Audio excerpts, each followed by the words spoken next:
जन टीवी से खास बात करते हुए कैबिनेट मंत्री बीडी कल्ला ने सरकार के 2 साल के कार्यकाल को बेमिसाल बताया। कल्ला ने कहा कि इस दौरान सरकार ने कई ऐसे फैसले लिए हैं जो प्रदेश की जनता के लिए हितकारी साबित हुए हैं। सरकार के 2 वर्ष का कार्यकाल पूरा हो गया है। कई बड़े फैसले गहलोत सरकार ने इन 2 वर्षों के दौरान किए प्रदेश की जनता के लिए। इस वक्त हमारे साथ सरकार के वरिष्ठ मंत्री बीडी कल्ला साहब हैं। कल्ला साहब के 3 बड़े महकमे इनके पास हैं। जलदाय की बात करें, ऊर्जा की बात करें और कला संस्कृति। सब 2 साल का कार्यकाल पूरा हो गया है। अगर अचीवमेंट की बात करें अपने विभाग तो क्या बड़े अचीवमेंट रहे? सबसे पहले मैं जलदाय विभाग के बारे में आपसे बात करना चाहूँगा। जलदाय विभाग में हमने सबसे पहले जो पुराने हैंडपम्प्स थे उनका एक मरम्मत का अभियान चलाया और 4 लाख से ऊपर हैंडपम्प की मरम्मत करके उनको चालू किया। इसी प्रकार लगभग 5,000 से ऊपर नए ट्यूबवेल नलकूप खोदे, लगभग 11,000 नए हैंडपम्प हमने बनाए। और इसके अलावा जो शहरी योजनाएं और सरफेस वाटर से संबंधित जो योजनाएं थी उन योजनाओं को भी रिव्यू करके उनको आगे बढ़ाया।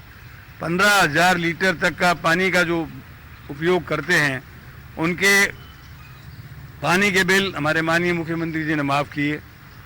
और इसके अलावा घरेलू कनेक्शन देने के लिए एक ऐप बनाकर और उसका सरलीकरण किया ताकि घर बैठे आदमी कनेक्शन के लिए अप्लाई कर सके और उस कनेक्शन को प्राप्त करने के लिए उसको इधर उधर जाना नहीं पड़े।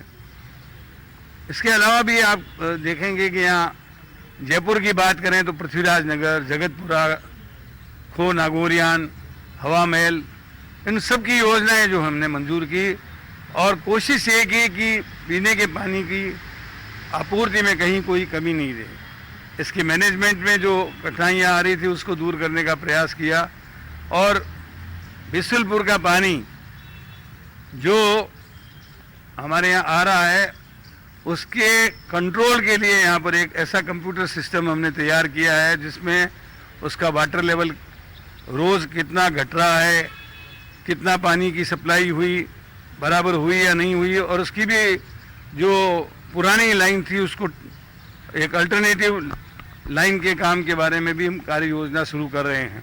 तो कुल मिलाकर के पेयजल की आपूर्ति सब जगह पे हो।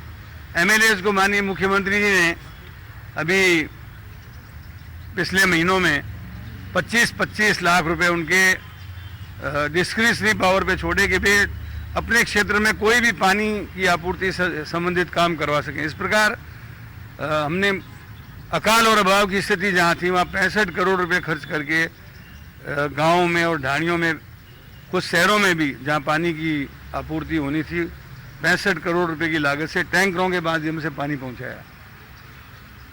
जहाँ तक विद्युत विभाग का सवाल है, विद्युत विभाग में सरकार के आने के बाद सबसे पहली प्रॉमिस ये की गई थी कि कृषि कुओं के कनेक्शन 1 लाख कुओं को दिए जाएंगे। उसके एवज में पिछले वर्ष 1,40,000 नए कनेक्शन कृषि कुओं के दिए गए। 5 साल तक कृषि बिजली की दर में वृद्धि नहीं होगी, हमने नहीं की। उसके बाद इस सरकार के आने के बाद Surajgarh thermal power project, Chhabra और हमारी जो सौर ऊर्जा और पवन ऊर्जा के मामले में कुल मिलाकर लगभग 1500 मेगावाट से अधिक बिजली का जनरेशन हम नया कर चुके हैं। आने वाले समय में राजस्थान सौर ऊर्जा का हब बनने वाला है।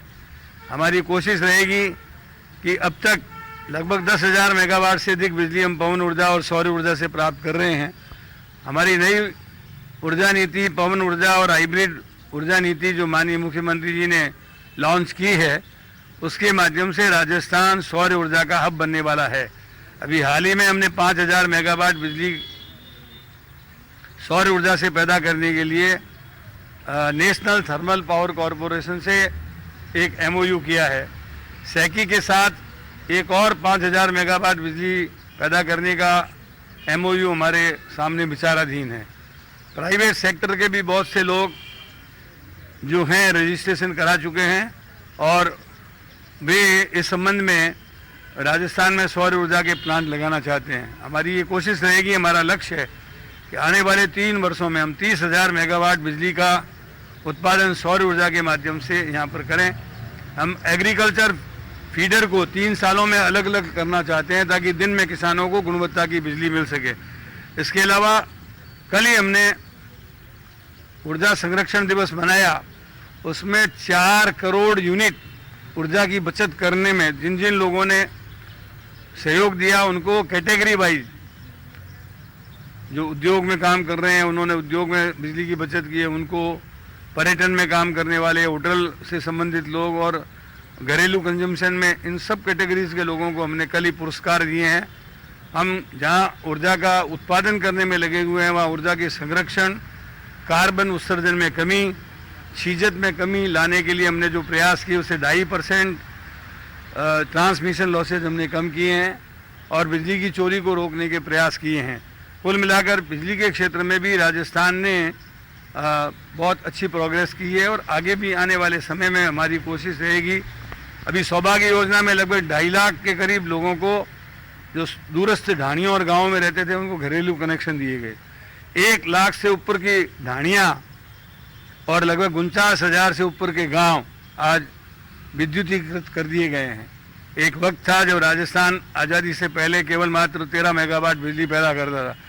आज हम 21,150 मेगावाट से अधिक बिजली का उत्पादन या तो हम कर रहे हैं, थोड़ा इंटरस्टेट मामलों में हमको बिजली हमारे हिस्से की मिल रही है। कुल मिलाकर के राजस्थान ऊर्जा के मामले में आत्मनिर्भर हो चुका है। अब जो नया उत्पादन होगा वो हमारी भविष्य की मांग को भी पूरा करेगा और पड़ोसी राज्यों और देश के राज्यों को बिजली दे सकेगा। बात करें कला संस्कृति के विभाग भी आपके पास है। कला संस्कृति की बात करें तो राजस्थान में बेहतर काम हुए हैं और कला संस्कृति का एक हब माना जाता है राजस्थान। उस दिशा में किस तरह के कदम बढ़ाए इन 2 साल में सरकार ने और आपने? देखिए, कला और संस्कृति विभाग ने खास तौर से राष्ट्रपिता महात्मा गांधी जी के 150वें वर्ष में काफ़ी काम किए। राष्ट्रीय स्तर की, अंतर्राष्ट्रीय स्तर की वेबिनार आयोजित की गई। जो लोग इस क्षेत्र में काम कर रहे हैं उनका सम्मान किया गया। जिला स्तर पर, ब्लॉक स्तर पर कार्यक्रम हुए और इसी प्रकार से राजीव गांधी जी के 75वें वर्ष के अवसर पर भी हमने अनेक कार्यक्रम किए। इसी प्रकार इस दौरान इंदिरा गांधी जी, राष्ट्रपिता महात्मा गांधी के 150वीं जयंती में जो स्वतंत्रता सेनानी अथवा देश के महान नेता रहे हैं उन सब की जन्म जयंती अथवा उनके निर्वाण दिवस पर कोई न कोई कार्यक्रम हमने आयोजित किए हैं। कोविड के होते हुए भी हमने उन कलाकारों को जो अपना 5 मिनट से 15 मिनट तक का कार्यक्रम बना करके हमारे को जिन्होंने भेजा है उनको हमने 5,000 रुपये घर बैठे उनके एक तरीके से मेहनताने के घर पर पहुंचाए हैं। अभी हम और आगे काम निश्चित रूप से करेंगे, लेकिन कोविड के कारण जो सार्वजनिक कार्यक्रम वगैरह आयोजित होते हैं उसमें आप जानते हैं कि भी उन कार्यक्रमों में पाबंदी लगी हुई है। लेकिन इसके बावजूद भी हम अपने अलग अलग प्रोग्रामों को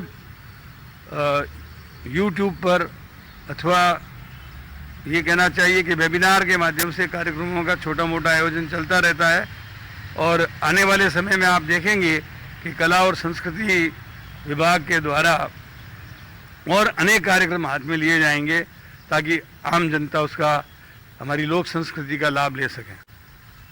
निश्चित तौर पे ये बीडी कल्ला साहब, इनका साफ तौर पे कहना है कि राजस्थान सरकार ने 2 साल के कार्यकाल में बेहतरीन काम किए और खासकर ऊर्जा की बात करें, जलदाय की बात करें और कला संस्कृति में बेहतरीन काम किए। कई काम ऐसे हैं जो आने वाले वर्षों में होगा, यानी कि राजस्थान की जनता को और